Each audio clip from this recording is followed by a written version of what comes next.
नमस्कार। राहुल गांधी ने एक बार फिर से विदेश मंत्री एस जयशंकर से सवाल पूछे हैं और पूछा है कि आखिर सरकार बातें क्यों छुपा रही है और क्यों नहीं बता रही है कि उसने ऑपरेशन सिंदूर से पहले जो जानकारी पाकिस्तान को दी वो क्यों दी। और इससे जुड़े तमाम सवाल राहुल गांधी न सिर्फ विदेश मंत्री एस जयशंकर बल्कि मोदी सरकार से भी पूछ रहे हैं। दोस्तों, ये उस बयान पर सवाल पूछा जा रहा है जब एस जयशंकर ने तमाम मीडिया कर्मियों से बातचीत में बताया था कि ऑपरेशन सिंदूर से पहले की जानकारी पाकिस्तान को दी गई थी। इसको लेकर के राहुल गांधी एक पोस्ट करते हैं। पोस्ट में वो सवाल उठाते हैं कि विदेश मंत्री एस जयशंकर की चुप्पी सिर्फ बयानबाजी नहीं है, ये निंदनीय है। इसलिए मैं फिर से पूछूंगा, हमने कितने भारतीय विमान खो दिए? क्योंकि पाकिस्तान को पता था। राहुल गांधी लगातार ये सवाल पूछ रहे हैं कि हमने कितने भारतीय विमानों को खोया है, क्योंकि जब हमने पहले ही आतंकी गतिविधियों का जो जवाब ऑपरेशन सिंदूर के तहत दिया जा रहा था, उसको लेकर के जब हमने पाकिस्तान को पहले से ही जानकारी दे दी, तो पाकिस्तान में जो आतंकवादी हैं वो एक्टिव हो गए होंगे। पाकिस्तान की सेना जो कि आतंकवादियों की हमदर्द है, उसने भी तो अटैक किया होगा। इसको लेकर के राहुल गांधी ने एक बार और पहले भी सवाल पूछा था और उन्होंने लिखा था, ये कोई चूक नहीं थी, ये एक अपराध था और देश को सच्चाई जानने का हक है। हमारे हमले की शुरुआत में पाकिस्तान को सूचित करना एक अपराध था। विदेश मंत्री ने सार्वजनिक रूप से स्वीकार किया है कि भारत सरकार ने ऐसा किया।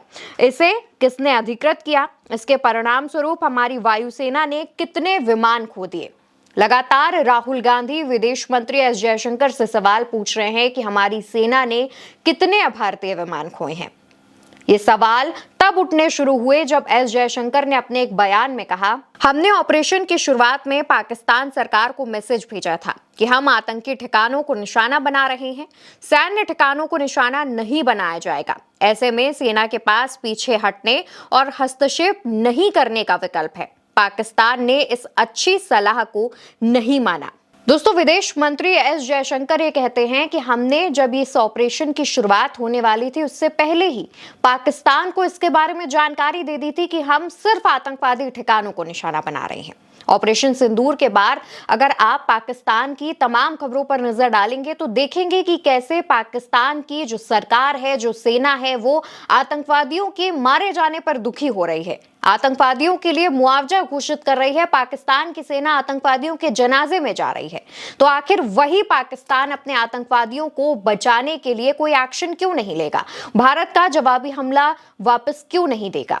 भारत को जवाब क्यों नहीं देगा? इस तरीके के तमाम सवाल उठ रहे हैं और जब विदेश मंत्री एस जयशंकर का यह बयान सामने आता है, उसके बाद से ही लगातार कांग्रेस के तमाम नेता मोदी सरकार से यही सवाल पूछ रहे हैं। कांग्रेस की प्रवक्ता सुप्रिया श्रीनेत भी एक ट्वीट करती हैं जिसमें वो लिखती हैं कि क्रोनोलॉजी समझिए। विदेश मंत्री जयशंकर जी ने खुद मीडिया को दिए वक्तव्य में कहा, हमने हमला करने से पहले पाकिस्तान को सूचित कर दिया था। हमने बता दिया था कि हम हमला आतंकी इंफ्रास्ट्रक्चर पर करेंगे, सेना पर नहीं। आपकी सेना को इसमें शामिल होने की जरूरत नहीं है, उसके पास इससे बाहर रहने का विकल्प है।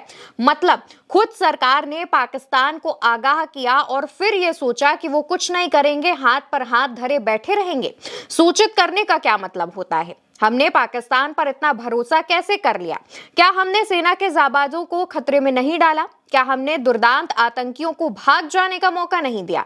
क्या इसके चलते हमारी सेना के यंत्रों और जहाजों का नुकसान हुआ? ये देश जानना चाहता है कि पाकिस्तान को हमले की सूचना हमने क्यों दी। इन सवालों को उठाने के लिए आप नेता प्रतिपक्ष राहुल गांधी को कुछ भी कहिए, लेकिन जवाब तो पूरा देश मांग रहा है। और ये सिर्फ कांग्रेस के नेता नहीं कह रहे हैं। सोशल मीडिया पर आप तमाम लोगों के पोस्ट देखेंगे तो वो यही जवाब जानना चाहते हैं कि आखिर ऑपरेशन सिंदूर लॉन्च करने से पहले सरकार की तरफ से ये जो जानकारी है वो पाकिस्तान को क्यों दी गई है। लगातार इसको लेकर के तमाम सवाल उठ रहे हैं। आम जनता भी ये जवाब जानना चाहती है। फिलहाल अभी तक मोदी सरकार की तरफ से इस पर कोई भी जवाब नहीं आया है। विदेश मंत्री एस जयशंकर की तरफ से अभी कोई भी रिएक्शन सामने नहीं आया है। देखना होगा कि आखिर कब तक मोदी सरकार राहुल गांधी के इन सवालों से बचती फिरेगी। फिलहाल आप क्या सोचते हैं? पूरे मामले पर आपकी क्या रिएक्शन है? कमेंट सेक्शन में बताइए और उल्टा चश्मा यूसी को सब्सक्राइब करिए।